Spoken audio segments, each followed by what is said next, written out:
Malikono ani maliko ka ufoka wali nyamado kasangane okanyamadali ye Shirifla TV jaka sofe deluku ubla kagere domine ganye kumadono koti ubama ngamena kele nkoko mane video mini turumye ni odibeke do malafli ula ni yansi gitwa yesu kumadono jemuka ka inafo abenyana maya chogomina ula amesetiga alafone ka wali nyamado kalaba ka amasa chemone musoma ufu munbe bola ka duwoke uyeshidiane kenen labe ngonyana ngunu fatura ka duwoke uye bada dari alaka no ya uye kanuba chemane musoma ko ufu wali nyamado malikona ani malikoka kafo ni yansi kito yanga la jemukanka urukumu kona na manya kafo bara abidira ke chugumina odeni nye inafo ni watla bana jilimuzo amakene la soro ukasanga ni bara ne achoyayi ngabi anajia ne ka jemukanya na maya sinfo ke kele anasiga amasiga mimvra nyonga ko di oma anauke na urukumu ndakona na ngama ka ule bla maudo manene munu na jene ka jemukanya ka akla anenyo anje ula ami kurofo sema ula kono ne kapa atikibulu makanye aireda ula unafulita kanyeshi oma no watina ka kurofo damno kurofo nunu tugu ola soni anga do nyiringalu kona kanyishi uluirama ola ma damine nkiriboli yanfanfe mbalmage ini sokoma kon bashitila basifuete alhamdulillah basifutula ni watina be Shirifla TV sanfe jumkan sokoma donodu able diretila no watina okay be fulla se kan ba chamani musumama d'accord mbengere présenter folo ni wurma algali koytay ni barake ni wordla donc foli be Shirifla la jabana kan wa bela jelen ka ni wordu kan wa na la jaba bela jelen fenefo inshallah ula kiyira fuki walimado merci ki kuita merci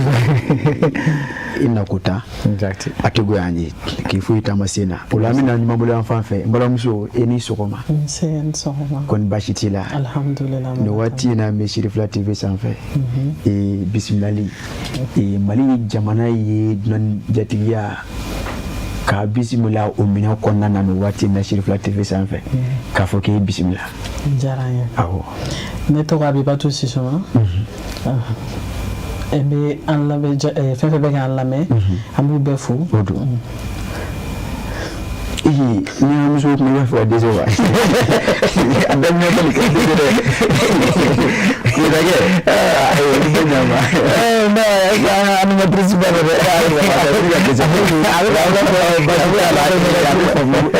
I got to sismafu ani kuitake bio uri bene bulu ni World TV twala anaje ka masala ni alai wati kunguru kalfana so sana chami sikata technicien fanfare wotana ni jofe ko de ba mu be jemu kankana anga fiye bon soro ka so ba sira kokura Desara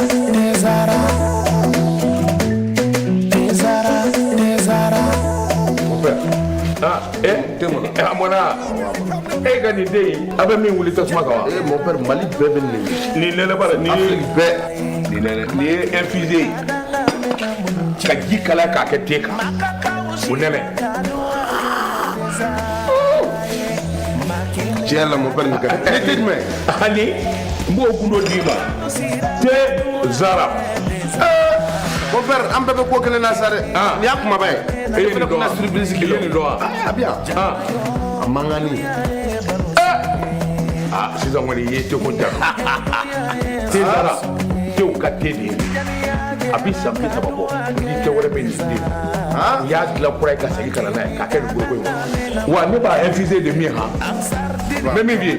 ya kle quoi appelez moi wa de ma on est dédié te ka te la higa so za bole be fele fe ngade jama jara kadua ke tezarai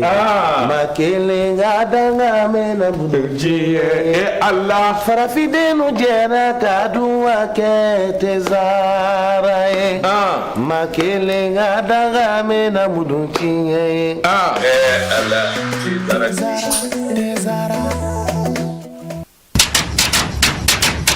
Malima muso ne de ba fe kan na dumange wa ke bi ne kununga da ngoloto na mi no fe o na de bi to beni zamzam kan da jini ngura boleye abuyo EPC na poulet malima muso e de ba fe ka ko ke ladia ni salate lale kerengere ne ye ni nga jige kene da safe fe mi mu dunja zamzam kan da jini mbuyo poulet ana EPC du aw mi lo nyeso ko jini na wiye wale kele awa fe ka place spécial la domini kerengere ne guno kele mi me o labi zamzam kan da jini ngura buyan poulet ana EPC do Mali kono gawu kono dozo dema ya bela jele ka nisodia ni ka tobile ye ejuke semengere ke zamzam ka najini ngura buyan poulet ana EPC ko kebe bele ka nisodia ni ngabla munyana na mako jora ko la ko werela zamzam ka najini ngura buyan a EPC na poulet ka abese ka wuli ka se bebe nyarela immeuble babu yarala Zavia Kerefe rue 429 porte M1 wale kele aka daga jurugu be bamba 76 80 0062 16 wale kele 76 38 59 zamzam ka najini ngura buyan poulet ana EPC nude bela jele wasara.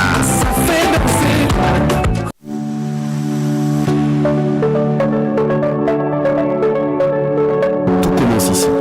au Mali, avec une industrie cimentière nationale, moderne et maîtrisée. CMM produit des ciments conçus pour répondre aux exigences réelles des chantiers modernes. Sur le terrain, chaque ouvrage est soumis à des contraintes élevées, charges importantes, structures en béton armé. Pour les bâtiments et grands ouvrages, le choix du ciment est une décision structurelle. Résistance mécanique, régularité des performances, sécurité à court et long terme. CEM2 42.5, un ciment polyvalent, adapté aux ouvrages courants, offrant un excellent confort de mise en œuvre et une performance maîtrisée sur chantier. Un ciment d'ici pour bâtir l'avenir du Mali. CEM1 42.5, haute résistance, conçu pour les ouvrages lourds, les structures porteuses et les projets de grande hauteur. Une prise contrôlée, une limitation des fissurations et une durabilité renforcée dans le temps. Avec ces deux ciments spéciaux, CMMSA confirme son leadership, son engagement en faveur du Made in Mali et s'impose durablement comme la référence du ciment pour les grands projets et les constructions modernes au Mali. La qualité internationale produite au Mali.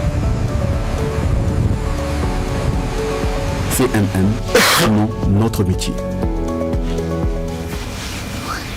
Ntaranana dantigele batima sura ula bamana wa foko mbora somogo nyena o masi somogo samaye alibi kaira kafo ame somogo no jemu kan kono nyafo cho na jiri muso bakene la soro ni metalike ni wa muso de benkreve ni fera nyere kambi anaje kambi kuno fo mbara no mana na dola ale no masi tuna kuma de ko itakema eta magalu o anaje kake nyonve ni ata kalage kasangani abdo mawle ni TV mawdu unute dunaye ba undilla ka wati kumurnike timido ke Shirifa TV sanve madama fra kunyaje u plateau ka u bayra ka fo niye furukoroye ubulu furukurate ola katemeni jemu kanye kala dunya ka fo kuma mbala ana okuma ba usaro ka de awma ka suruka nyinga tagane kanyishi anga do mawiloma na manya ka fo deliko ublaka gele dongene ganye ola na nyota amita fobe folo mi na mota ode jamana ka fobe ye mami kemme ka kala mukala chu dabajila ka no black ode ye mimbe talike SS aya ayira ka fo la kana ko buna kunka ama kundaro mga ode abe baraye ka tesaliti kidali tomu tufa kasi suri bugumo kala duna kafo anga chefni tabao kasangani okavule kajowi ni watla baina okoni oyesomi soro okulu dola mi ngoni ni abejera wula kulu kofo tomutu marabulo konana kasi wula tuba kono ko mako fore de fina kasangani odeye anga chefni tabao okoni yo ododo ne kala ba kafero sigisenga kumana mina okoni ye namanya kafo semechoro uyo soro bawo semechoro nyuma odebe samba ide tigaja ulaba ni ka to sare duguche ka susulu di ka takanyishi duguma ani sanveche kumana mina okoni kereba ye kafo bona banfla utara ka churo jugu chama kuna anga chefni tabawo fe ne kala ba ka chama kella hara dugulonge kaba dunia kafo mimbe talike alibi lakana ko bona kunka ka beninte ne don utikolo kile saba samba fla ani ngono woro ye abe bara o lamini konnana anga chefni tabawo okoni onye dara yoro doka yoro mi jira wula kulu ka yoro do bawo eba ye kafo ngeme ka yenke o daga woro ye kengenya majira wula kulu mun bi ni abewele coalition jini fla ulu che don kodo kumana mina anga chefni tabawo ulu ye ni yoro ko fole ngoni o yeso ni sige aka ulabani ka fero sigi singa sanve ani duguma kenyeka ani bani fasi yafuma bala fandan nana bala jinema mamina no uyingara da onye ka karaga da shwa onye ulabana ka jugu bunti ko fini furu ko bana furu mi ngone akira kuno wulo anasango tay anga chefni tabawo mulo kala dune ka fo alibi ka to kuma kona na utukalo klienda ni samba fla ani ngono woro kidali ulamini kona na alibi anga chefni tabawo onye shura yoro doka alibi ijarawula kulu nona mini ukungene ka ke yoro yi ubita ukamino la so woro na ngwa mako depo kasanga no ode ye anga chefni tabaw kasanga no ode menyo jokulu yi ulabana ka fere usigi singa sani duguche oye juwo fini furu ko bara furu ka bono banflata kan ka chiri chama kuna ukola dunia ka foni ata ka lage akira sababu juwo muno ngoro ko fulina ko blaje ne ko ni ko lu ko blaje ni dukuro ko kunda makenye kasanga ni uhakilina yeba ye ka fo commandement militaire akuye agira ka fo mobili donu obetalike $1,000 jala kuluka keleke mino chama kumbe amobili ko fule nkono ufana kira kabiri internet do utekalo klese basamba fla anim ngono woroye ari sheranda o marabulo kono kilometri bise bunyongo ani tomutuni nyanche ibaye ka fo kumena mina okoni ye dangala na chura kagira ka fo ni jugo de tato yi anga chef ni tabaw oye ferosi singa onongo ni fe oye mobili ani dukuro ne kalaba ka dama kenye kala dunia ka fo eta major general des armées alabana ka tare ta kanyishi anga chef ni tabaw ma kanyine alibi jama ko ndo fe deme kana kotiga anga chef ni tabaw la kasika o mageni kuna funa jelo ye chugumina lakana baramini obe alla abisika noya obulo kumurota kasoro ofe kala ngasha minkera oye jama ko ndo fe kagira ka fo ona jamana tane ka kishi ka jama ko ndo obulo fo tane ko kishi jamana asibunye kile akaja toro nongoyo jenteke akko chugumina obaro bisika ke wasai fasiri fle anya salo ka boy esoro konna na kasana uka biboli nanye jamana ka obla ame fobe minta odeye kanabla yi ame ni obe ende pana kofo ame antika karikado akono mami ye fasiri odeye shaka trauri aye kalam klashu dabaji la kano blake kaira kafo nantara ende pana kuna makunda kaiba jabate ka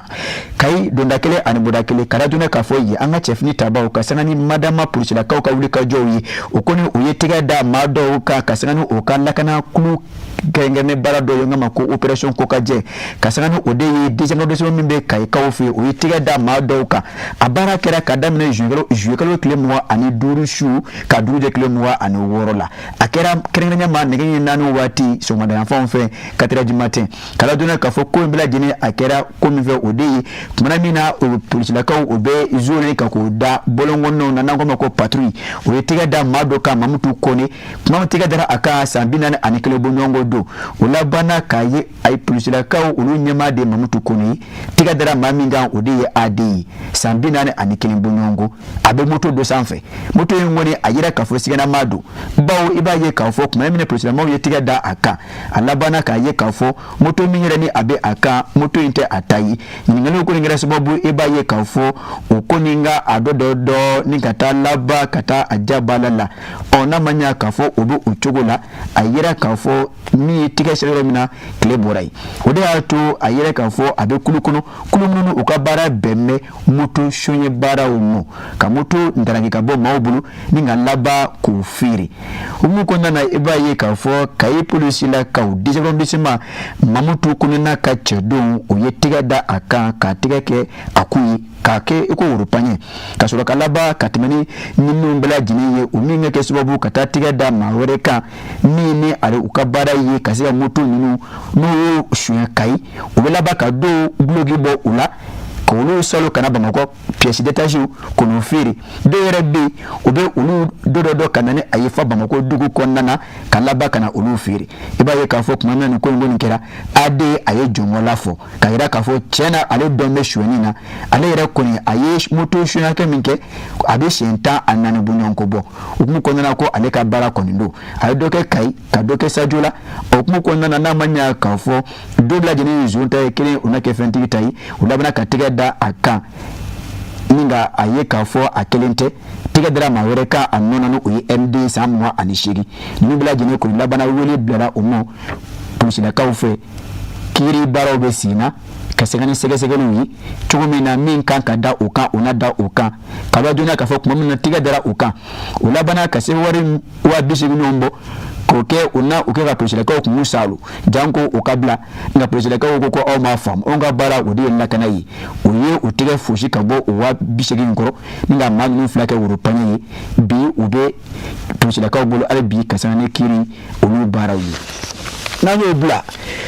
tirela amita minga odeye nouvelle horizon odeye nyedankurai nanuta amita tomutu marabulo konana kata bismillah nyafunge kaufe kala dona kafuni nteke bari adumaye bawo ni fure dɔ ye manifin fure dɔ ni o ye funangɛni dɔ ye a ye min k'a fɔ a su o yera babolo fɛ ɲɛfungɛkaw fɛ kala donna k'a fɔ kɛwale min ye ɲɛfungɛkaw bila kinikini dusukasi ani jɔra minɛ kɔnɔ a kɛra kabini sibiridon u tɛ kalo tile gale de ye nege ɲɛ 17 waati kumana min na fitirimagɛn olu baaraw bɛ sen na kala donna k'a fɔ kɛwale in kɔni a kɛra ɲɛfungɛ babolo fɛ nka a kɛra kinikini misi makari hinɛ o de barika o sɛbɛ kɔrɔ bɔ in na bawo ka sanga ni kunnafoniyaw ye i b'a ye k'a fɔ ni furu in kɔni a sar'o la ka bɔ ba bolo fɛ jɛgɛ mɔnɛw de fɛ tuma min na olu b'u ka baara la o labanna k'a yira k'a fɔ olu kɔni tora u ka baara la ni ka laban ka maa dɔ ko nin fin nin fana tɔ ye ba ɲɛfɛ manifin don nka o y'a sɔrɔ manifin kɔni a tɛ nin na tuma min na ni o y'a bɔ i b'a ye k'a fɔ o kɔni wele bila ɲɛfungɛ ma ɲɛmaw ma cɛw min na u ka se ka na ka se ka baara tɔ ni k'a lakile n'a ma ɲɛ k'a fɔ baara bɛɛ lajɛlen a tɛmɛ sira don o kuma kɔnɔna na kibaruyaw labanna k'a yira k'a fɔ maa min don a si bɛ daminɛ san 25 bɔɲɔgɔnko ka taa san 35 la farlafin don maa in yɛrɛ bɔnbɔnsi dɔɔni mun bɛ a la nka ka sanga ni ko t-shirti marron o dɔ kun bɛ a la pantalon finma dɔ fana kun bɛ a la nka jɔn ala a fa cogo o de juguyara kosɛbɛ dɛ bawo fasiri kɛba ni o ye Dɛma Kɔnte ye a ye a yira k'a fɔ cɛ na fure in kɔni a nacogo a kɔni b'u siri bɛ gabakuru belebele dɔ de kan ni juru dɔ ye k'a fili ji la tigɛ ninnu i b'a ye k'a fɔ olu kɔni mun minɛ mɛ k'o siri a kɔ la a bɛ n'a fɔ u ye a tigɛ minɛ k'a fila siri ɲɔgɔn na a kɔ la ka laban k'a sen ani kunkolo yanfan k'olu fana kuru k'o da ɲɔgɔn kan ni juru dɔ ye k'o siri ɲɔgɔn na ka sɔrɔ k'a bila lajɛlen k'a siri gabakuruba dɔ kan k'a fili ji kɔnɔna na jɔn kɛra nin kɛwale jugu in kɛbaa ye fasiri kɛbaa Dɛma Kɔnte a ye a yira k'a fɔ tuma min na olu jɛgɛmɔnɔw kɔni ɲɛda nin kɛwale in kan sacogo jugu in kan funangɛni in na san 25 ka se san 35 ma a kinikini a bonyana a makari bonyana o labanna ka wele bila ɲɛfungɛ miirɛ ɲɛmaw ma u bɛɛ lajɛlen ka se ka bɔ dugudenw ka sɔrɔ ka ci lase kunnafonidilaw ma cogo min na wele bɛ se da ka ɲɛsin bɛɛ lajɛlen ma maa min somɔgɔ m'a ye a ye o ka se ka na kala dɔnniya k'a fɔ o kuma kɔnɔna na i b'a ye k'a fɔ nin kɛra kinikini ɲɛfungɛkaw fɛ nin don a kɛra ka bɛn ni sibiri don ye o kɔni labanna ka salo ka bɔ nin ka dɔgɔ ala yɔrɔ o la ka dugawu kɛ a ye ala ka yen fisama ni yan ye Dɛma Kɔnte ale de y'a fasiri an y'a salo ka bɔ Nouvelle Horizon o de kɔnɔna na n'an ye Nouvelle Horizon bila min bɛ tali kɛ fasiriko bunakun kan hali bi an bɛ taa Sɔrɔ de Bamako wula o kɔnɔna na kala dɔnniya k'a fɔ ka sanga ni bɛn cɛ bɛɛ ani kɛlɛɲɔgɔnya baaraw sabatili ye réconciliation nationale ma bɛ se ka fɔ paraɲɛba o kɛra Mɔti mara bolo kɔnɔ ka sababuya kɛ mun de ye ka bɛn ni tarata don o tɛ kalo tile 4 sanba 26 ye maa 254 bɔ ɲɔgɔn kɔ olu kɔni sera ka taa dɔntaw kanwariya kɛ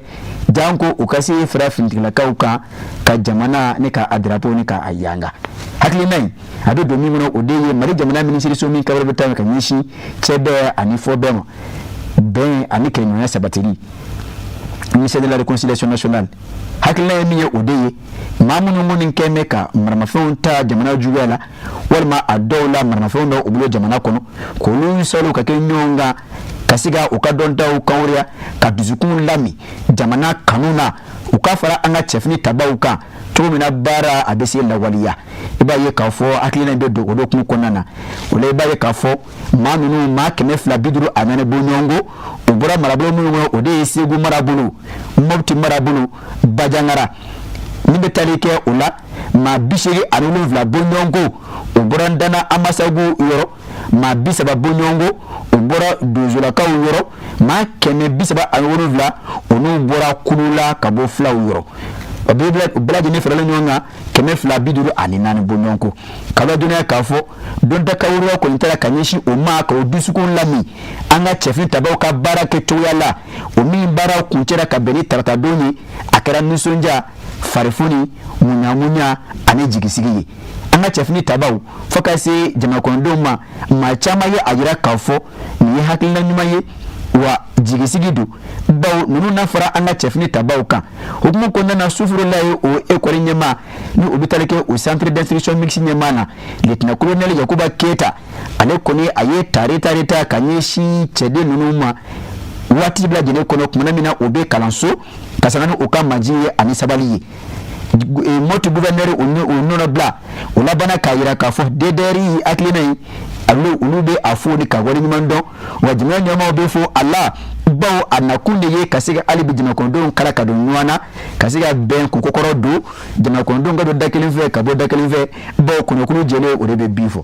fasiri filɛ an y'a saro ka bɔ Suwɛrɛ Bamakɔ wula kɔnɔ Laya Jara ale de y'a fasiri ka se k'aw fo kokura Mali kɔnɔ ani Mali ko kan ka wale ɲuman dɔn k'a fɔ an sera ka min fara ɲɔgɔn kan ka sanga ni nin ye kunnafoniko bunakun kan o de kɛra nin ye ka bɛn ni bi ye ka sanga ni jɛmukan yɛrɛ tacogo ye mawulolo minnu b'an bolo na fiɲɛni bɔ an senkɔrɔ bawo sɛgɛnnafiɲɛbɔ o de bɛ kuma suruku kan ja o la na se ka taa Banibakaw ka Abu fan fɛ Jabateba officiel Blanchir Jabati i bɛ ɲa ma i bɛ taa ni Joie Fiyɛ kɔnɔ sani ne ni New World TV ma an ka ɲɔgɔn sɔrɔ kokura. Malimamuso ne de b'a fɛ ka na duman kɛ wa kɛ bɛ nɛ kununga langolo to na min nɔfɛ o na de bɛ tobi ni zamzam ka najininkura bɔlen ye a bouillon épicé na poulet Malimamuso e de b'a fɛ ka kɔkɛ ladiya ni salati lalen kɛrɛnkɛrɛnnen ye ni ka jɛgɛ kɛnɛ da sanfɛ fɛn min b'o dunja zamzam ka najinin bouillon poulet ana épice du aw minnu ɲɛ sogo jeninaw ye wali kelen aw b'a fɛ k'a ka plat spéciaux la dumuni kɛrɛnkɛrɛnnenw gundo kelen min bɛ o la bi zamzam ka najininkura bouillon poulet ana épice du Mali kɔnɔ Gabu kɔnɔ donso denbaya bɛɛ lajɛlen ka nisɔndiya n'i ka tobilen ye i jigi sɛmɛnjiri kɛ zamzam ka najininkura bouillon poulet ana épice ye kɔkɛ bɛ minɛ k'a nisɔndiya ni ka bila muɲamuɲa na n'a mago jɔra kunnafoni wɛrɛ la zamzam ka najininkura bouillon a épice n'a poulet kan a bɛ se ka wuli ka se bɛbɛ ɲarela immeuble babu yara la Zavia kɛrɛfɛ rue 429 porte M1 wali kelen a ka nɛgɛjuruku bɛ banba 76 80 0062 16 wali kelen 76 38 59 59 zamzam ka najininkura bouillon poulet ana épice duden bɛɛ lajɛlen wasara.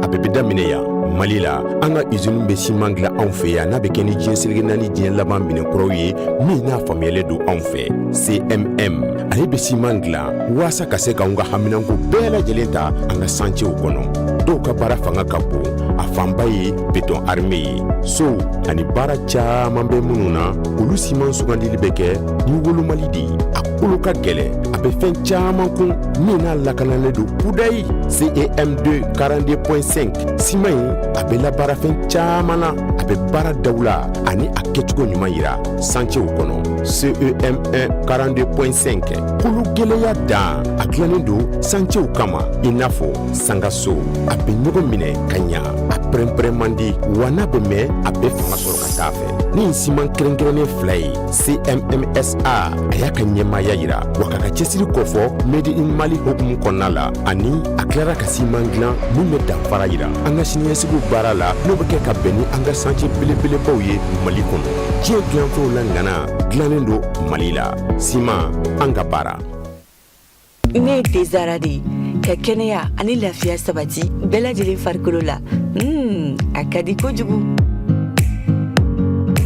Ni ne bi yan gɛrɛn baro bɛ ɲaga wa bɛɛ lajɛlen ɲɛda bɛ walawala n'u ye ne min kaban dɔrɔn bɛɛ lajɛlen bɛ nisɔndiya ne ko jɔn de star yɛrɛ. Mais aw ka kuma ka ca sa ne de ye star ye ne ka di wa n bɛ dumuniw timiya. Ne de ye lɛzara ye ne ka di denmisɛnninw ye wa mɔgɔkɔrɔbaw kɛrɛbɛ tɛ k'aw to ne mini na a b'aw kolo sigi k'aw mɔdiya o de y'a to ne ka di denmisɛnninw ye kosɛbɛ. aw yɛrɛ fɛ jumɛn de ka di ani jumɛn de bɛ n'an cɛɲa ne de don tomate concentré Zara ne kelen pe dɔrɔn awɔ nka an bɛɛ de star ye. n'aw ko dumuni sanuman caman a ye tobilikow la sanbalaɲɔgɔn sugandi n'o ye Zara ka dumunifɛnw ye a bɛ sɔrɔ Mali feereyɔrɔ bɛɛ. Zara ye Nouveau Soleil SARL ka produit dilannenw ye. ni ye nege ta kangalaw ni y'a bila kangalaw a tɛna dɔ wɛrɛ fɔ ni o tɛ bamanankan mɛnnaw ko ten k'a laban k'a yira k'a fɔ hali bi an seginna ka don jɛmukan kɔnɔna na ne ni n ka ma welelenw o hukumu kɔnɔna ni ye a ta k'a lajɛ an na segin ka kɔrɔfɔ sɛmɛ maa welelenw la n y'o de fɔ den ka bi a ta b'a bolo Koyita e bisimila kokura. Merci. O don a diyara n ye bamananw ko ten ko n'i ye maanifin kɔni wele n'i ma fɛn d'a ma i ko na fɛn fɔ a ye nin waati in na maaw sigilen ɲɛ b'i la ni World TV i ye o ka ciden ye sɔgɔmada na yan nakan jumɛn bɛ e bolo. D'accord, a diyara n ye kosɛbɛ n cɛ a ka réception na i b'a dɔn aw yɛrɛ ɲuman na bamananw b'a fɔ ko bonya bɛ yen bonyamasigi bɛ yen layidu ye juru ye nin y'a kalo kelen dɔɔnin an bɔra aw fɛ yan ka na wele bila maliyɛn bɛɛ ma ka wele bila sirifila lajɛbaw ma ka wele bila balontan kanubagaw ma ka f'u ɲɛna ko rendez-vous bɛ sen na mun ɲɔgɔn tɛ balontan rendez-vous fosi la n'o ye coup de money et que u kana na sɛgɛn a ɲinini na parce que a bɛ sɔrɔ la anw dɔrɔn de fɛ yen donc an nana weleli bila aw ka sirifila lajɛbagaw ye u k'a fɔ u ka ci lase balontan kanubagaw ma k'a fɔ ko an ye layidu min ta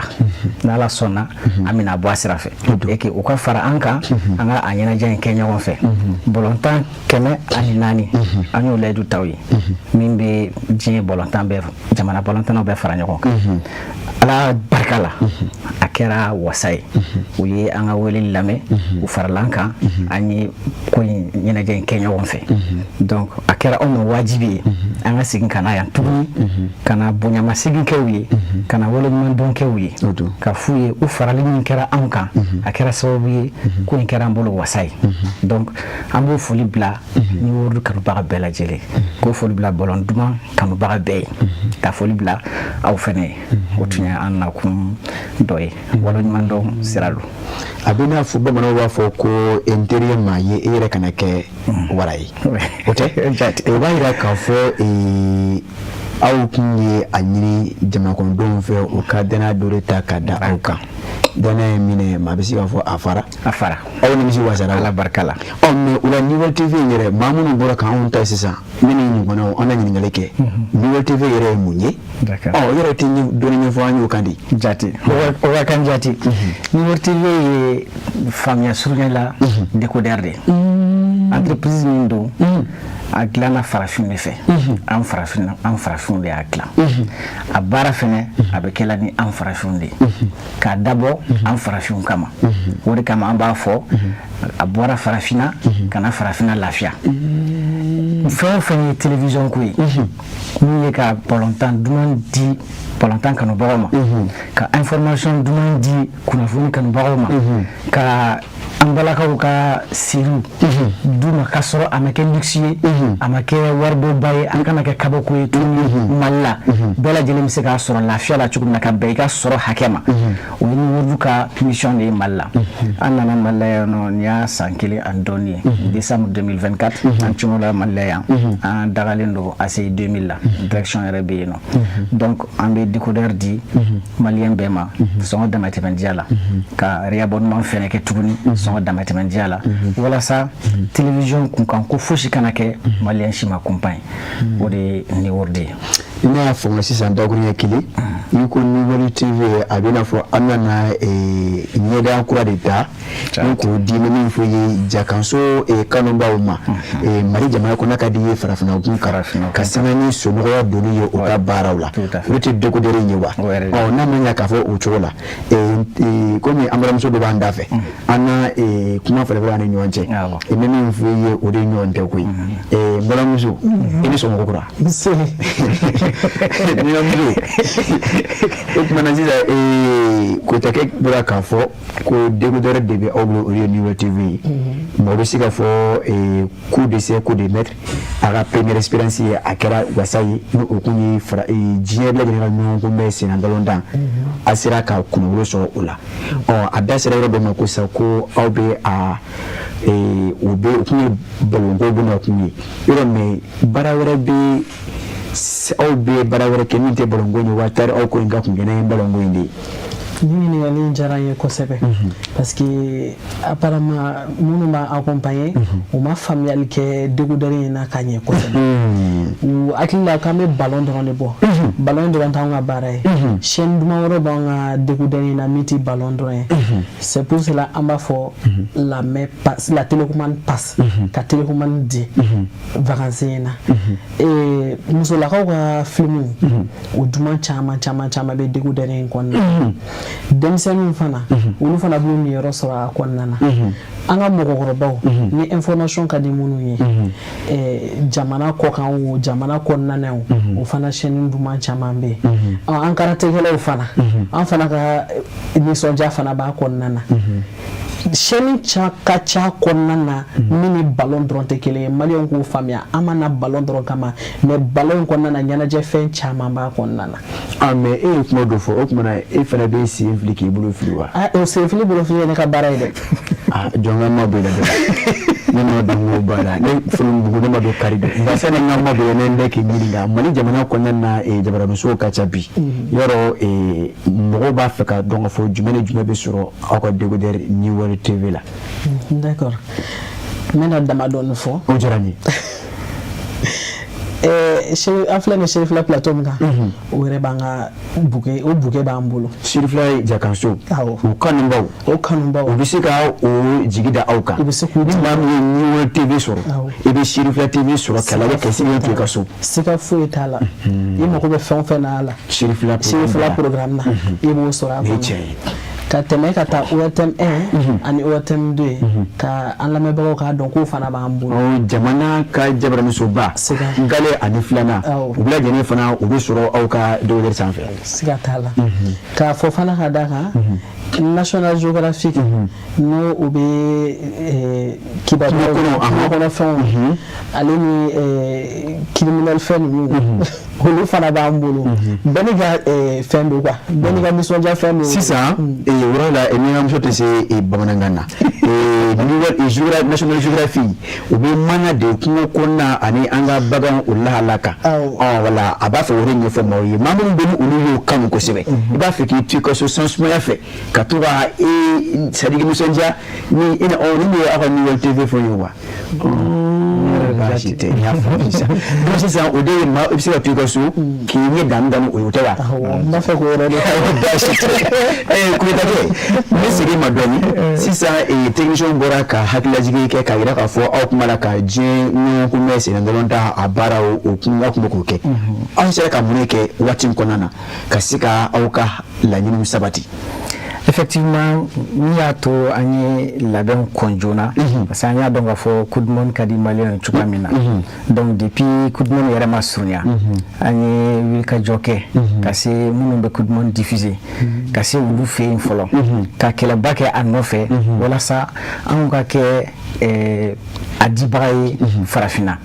parce que an bɛ souveraineté min nɔfɛ anw jɔyɔrɔ min ye o la fɛn o fɛn ye télévision kunkanko ye o ka ɲɛsin farafinna ma an k'an kun don o doni kɔrɔ donc bɛɛ b'a dɔn droit de diffusion sɔrɔli fɛn nɔgɔn tɛ voilà donc an ye wulikajɔ fɔlɔ kɛ n'o ye ka taa o kɛlɛ kɛ ka o kɛlɛ sɔrɔ ka na n'a ye farafinna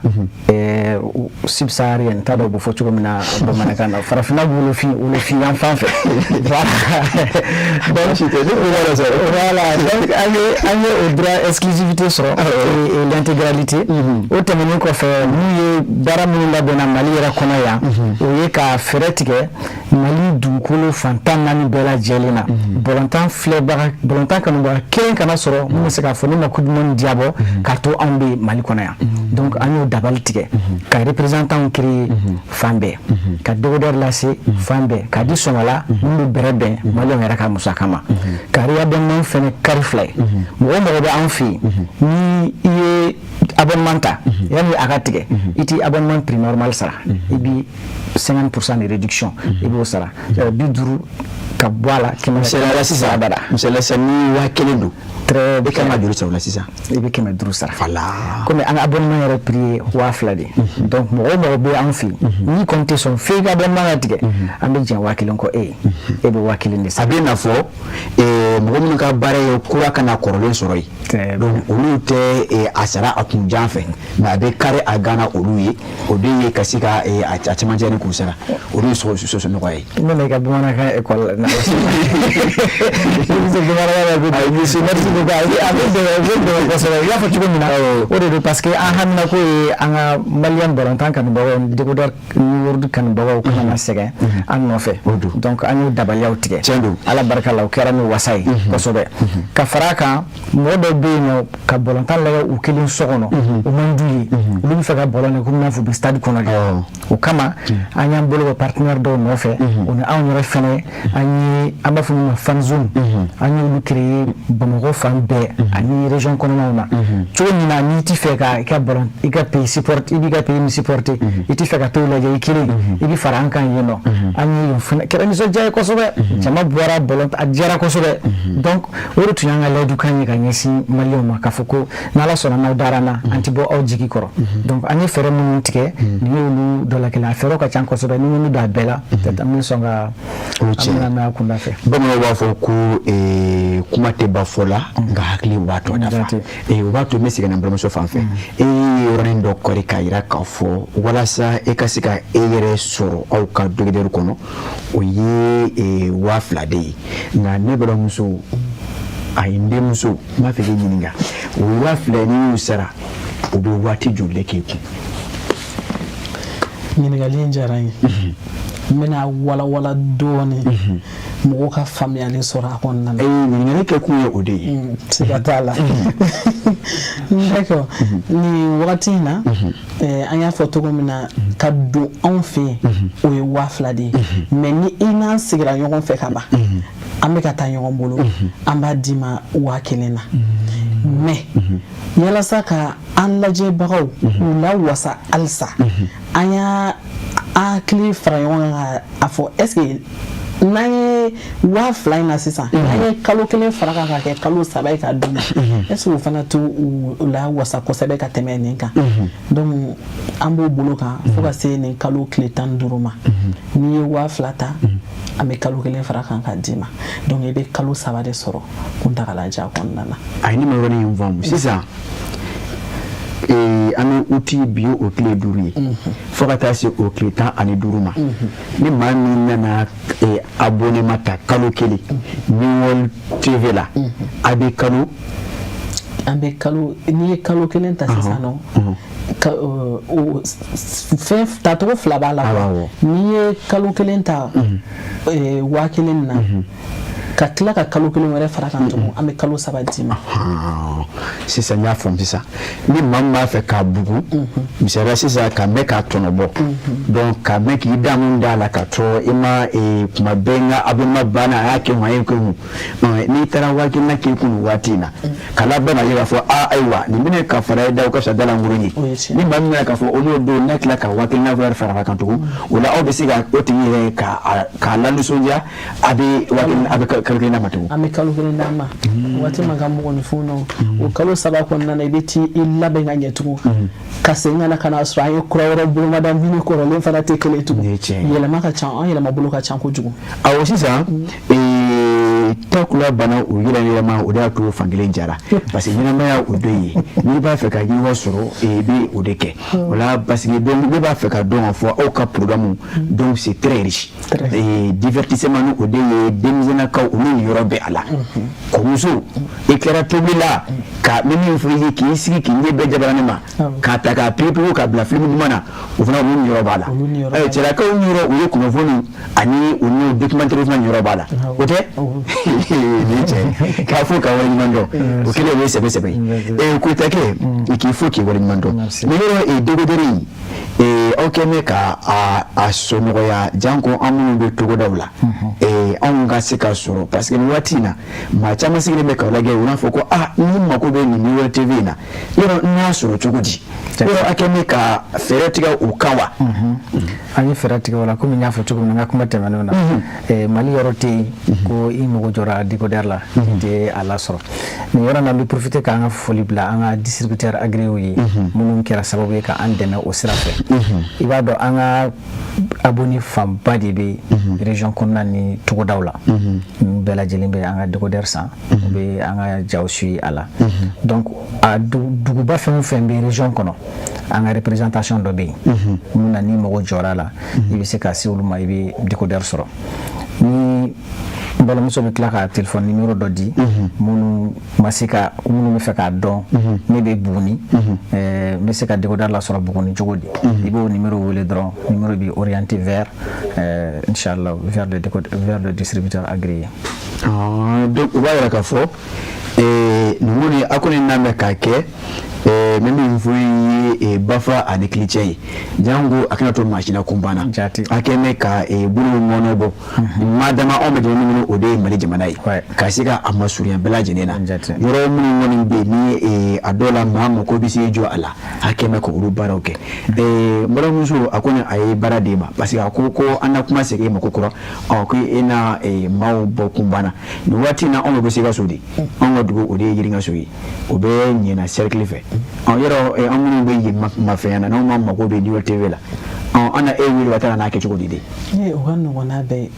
mɔgɔ b'an bolo minnu bɛ kunnafoni di aw ma a bɛ décodeur sɔrɔ yɔrɔ min na donc n'o o téléphone numéro dira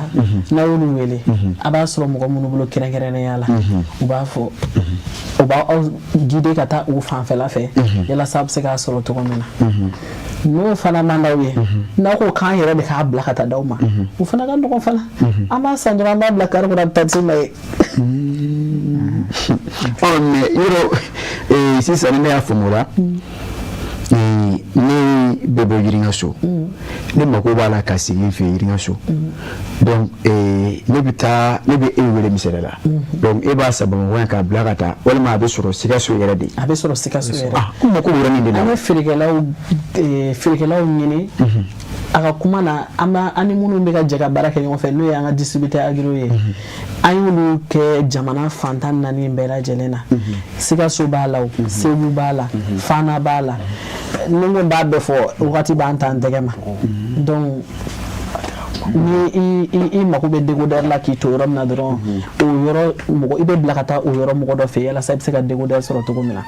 an bɛ fan bɛɛ fɛ Mali kɔnɔ yan Mali kɔkan i mako b'a la yɔrɔ fɛn fɛn na i b'an sɔrɔ yen ne cɛ ye hali bi an na tɛmɛ sɛbɛnadama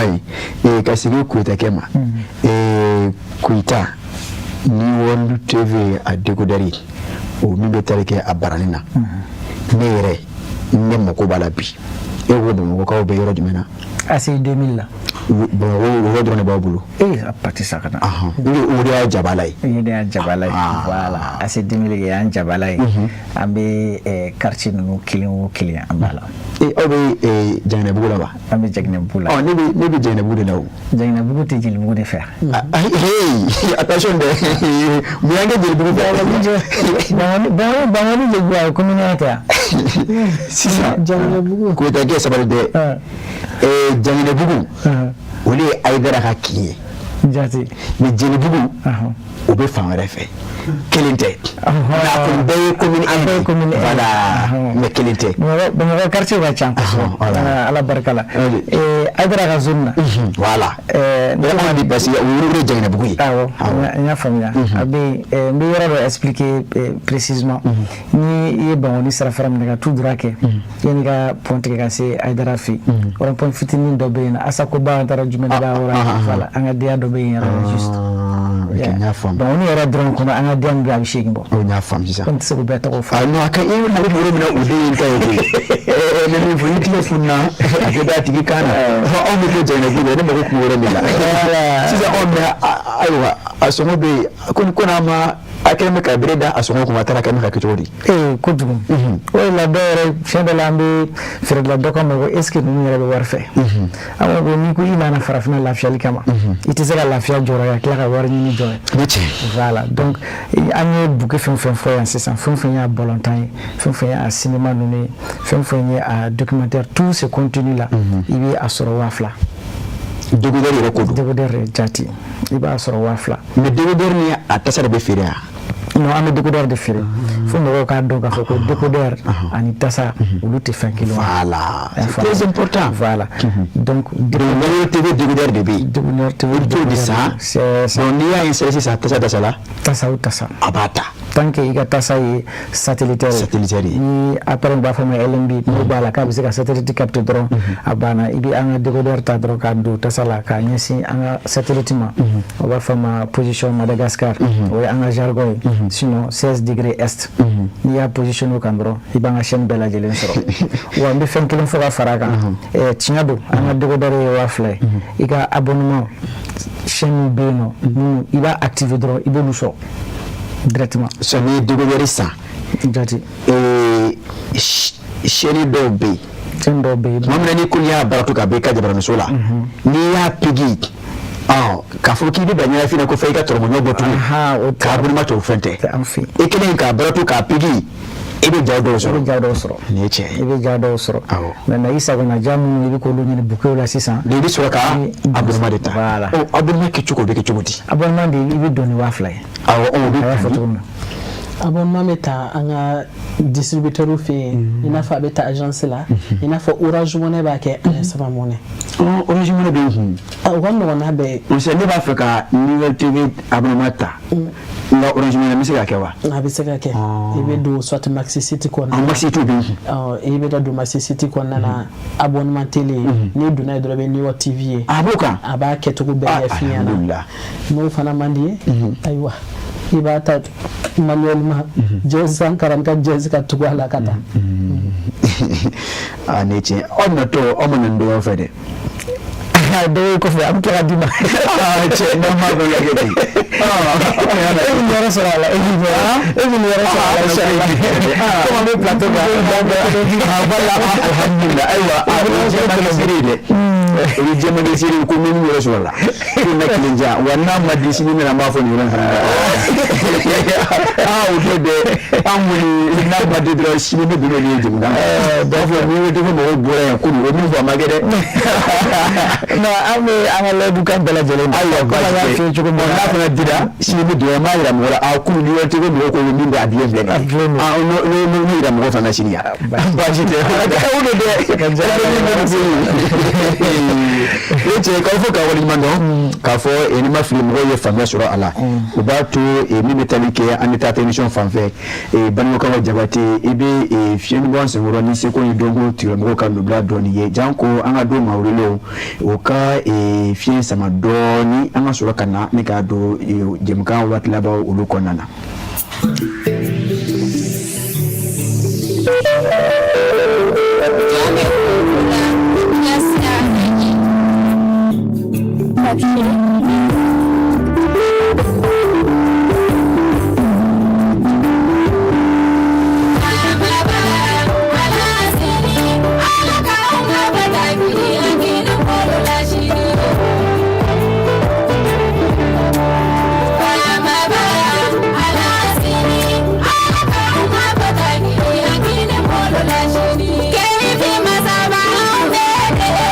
Salani masaba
ka aw fo ka wariɲuman dɔn hali bi i bɛ ko min na o tɔ bɛɛ bamanankan minɛnw ko ten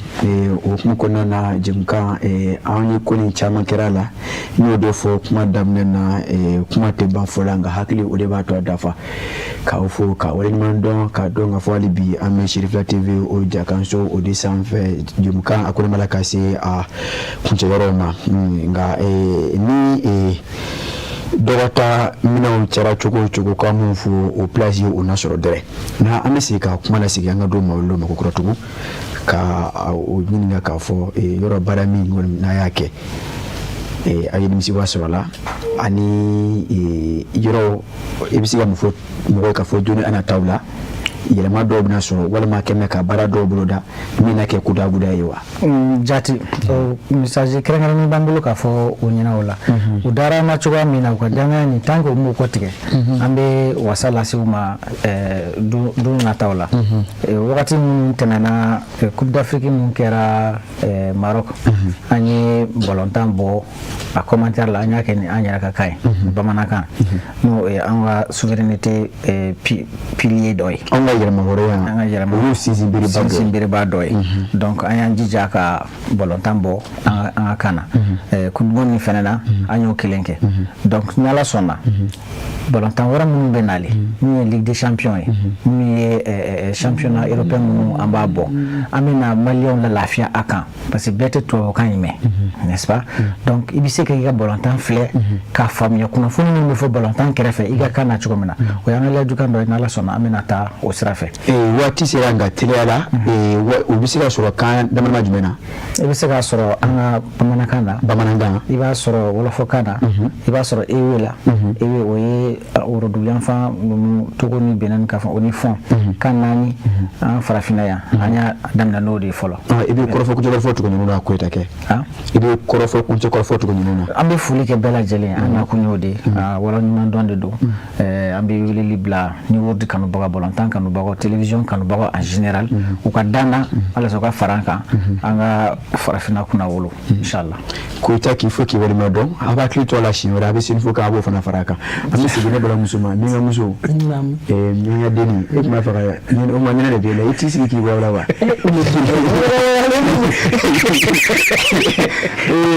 a bɛ pisi suma k'i fɔ k'i walima dɔn waati a kɔnɔna min jɔ n'a ka d'an ye an bɛ bɛɛ tile bɛ kɛ k'a fɔ nka mɛ min kɔni fɔ i ye kuma bɛɛ lajɛlen a janya tɛ a suruma tɛ hakilina de ko don ani faamu ko don o la k'i fɔ k'i walima dɔn ka kɔrɔfɔ lasegin ma kɔrɔfɔ kuncɛ kɔrɔfɔ ye k'olu tugu ninnu na ne ba d'accord yani ka kɔrɔfɔ kuncɛ tugu a la n bɛ nɛgɛjugu sira di an bɛ sɔrɔ min kan 78 79 29 29 ni weleli kɛra o la heure o heure an b'a ta o ye numéro de 78 79 29 29 baasi tɛ donc fɛn fɛn bɛ k'an lajɛ an b'aw bɛɛ fo k'aw waleɲuman dɔn danaya dali mɔgɔ kan a ka nɔgɔn mais ka danaya latimɛ o de ka gɛlɛn dɔɔnin n'Ala sɔnna a ma an y'a fɔ cogo min na ka bɔ farafinna ka na farafinna lafiya an b'an sinsin o kan n'Ala sɔnna a ma u ka danna u ka to an kɔ an t'u jigi waro inshallah muso t'o jigi waro ayi a tɛ waro dɛ a bɛ tila ɲininka den wɛrɛ kɔni ye a t'o jigi waro dɔ ye dɛ i ka dɔgɔtɔrɔ bi sɔrɔ sini sɔgɔma ayiwa n'i ka dɔgɔtɔrɔ yɛrɛ baasi tɛ an bɛna sigi n'o kɛ n'o ma fɔ a ye wa an bɛ sini jɛmukankaw kan ne cɛ muso k'aw fɔ ka waleɲuman dɔn diɲɛ kulo ni yɛlɛ ye nin ye tiɲɛ ye k'aw yɛrɛ fɔ ka waleɲuman dɔn taamasen na k'a fɔ min fɔra n y'a jigiya k'a fɔ filɛlikɛla cɛman ni muso denmisɛn ni babakɔrɔ Mali kɔnɔ ani Mali kɔ kan bɛɛ lajɛlen ye tɔmɔta sɔrɔ a la nka hali bi maa min mako ma kɛ dɔw la nɛgɛjuru sira min fɛn fana na n'i y'o kɔngɔ a dɔw la mako ma ye min na i ma o tɔ sɔrɔ o la an bɛ bɛɛ lajɛlen fo ka waleɲuman dɔn Mali kɔnɔ ani Mali kɔ kan nin waati in na ameta kuna jamana kuna kile mamta bismana korwo ka ufeni wati na malisa metonga fra na watomba ukonsesa ni mali manyama ba malisa medini na ukaje kuba groupe ma de de subi chele bizima mali manyama ba sta me ade metonga anisa no rafana karamo ase do sherifu so mar hedara abe kuna jamana kuna tamana akanga yekoro no wati na ka kalfaseti alala alamite kalfache mumantani masigi kana anyira masoro ala ko ke anayi kana ga tamanyo ba ni kalfaseti alala ola e kadimra fo ya amamba ba ni fo tare jara tungara tante Fatmata Traoré tante Aisha Kulubali tante Almada Maisa kabla jinefu ka shehu ametijan haidana balmo bla jinefu chamani musuma ka okumu wana na nita fanya ka ofiti jani kuna ti jimkan kanumba badu kafu atefo ako abina fo sameji bina ale forode ka no wale makoso ni wati na kafu ka wali mando amita ke masina seda umbe kafu ka wali mando ka nuno ka ufu ka siga zo ka ufu yiringa so ka kulubali jinefu ka sika la fola bamina uri bana badara yi bana place kuna kafu draman tra ko ka wali mando Shirifa TV jabra nusu barakela mabe fogere ci ko mana kawira fo kada me sanfa fa duguma bi dibla barake baw mamunu yande me barala o betali ke baringo kawka abu jola kawka abu ka fo ka wali ma do abu ne ta o ya fa ko rodo yala ka kishi blodi mtorama ka jaw tari jebe ne ka soro o deye bamana matigi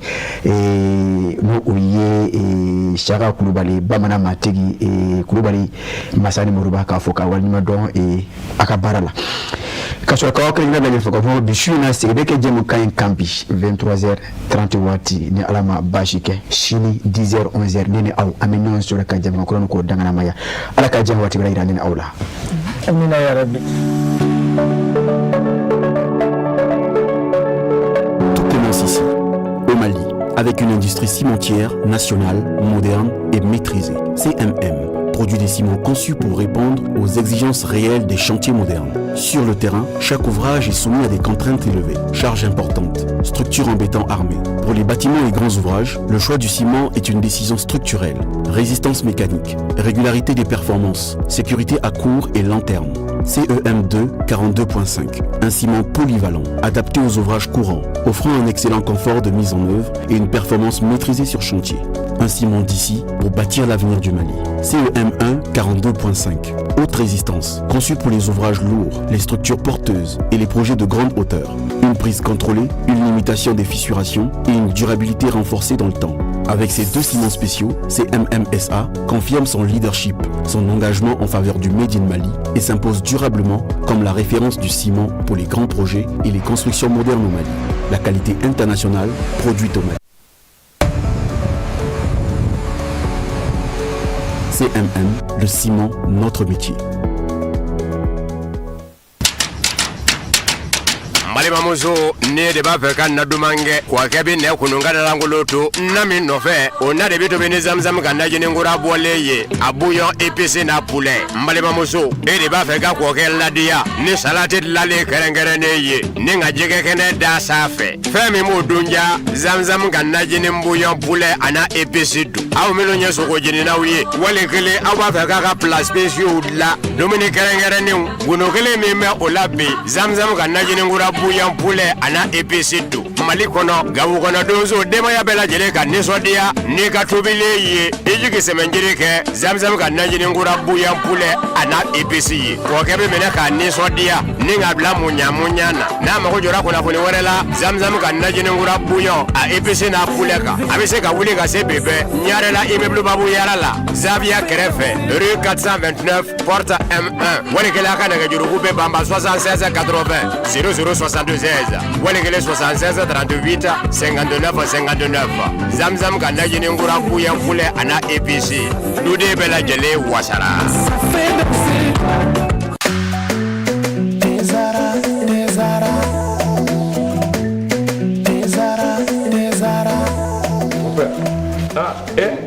amona e gani dei abe min wuli tasuma kawa mon père Mali bébé ni nene bara ni ni infusé ka jikala ka ke teka unene Tiens mon père Nika dites-moi ani mbo kundo dima te zara mon père am bébé ko kele na sare ni akuma bay e ni do na surprise kilo ni do bien mangani sisan wani ye te ko ta te zara te ka te de a bɛ san bi saba bɔ ni cɛ wɛrɛ bɛ nin den na i y'a dilan kura ye ka segin ka na n'a ye k'a kɛ nin goroko in kɔnɔ wa ne b'a infusé de min han n bɛ min f'i ye i hakili to a la a bilenma o a jɛma o ni den ye tiɲɛ ye cɛw ka te yen sonsan bɔlen bɛ fali fɛ nka den tɛ jama jɛra ka duwa kɛ tezara ye ma kelen ka danga mɛna diɲɛ ala farafidenu jɛra ka duwa kɛ tezara ye ma kelen ka danga mɛna mudun tiɲɛ ye ala tezara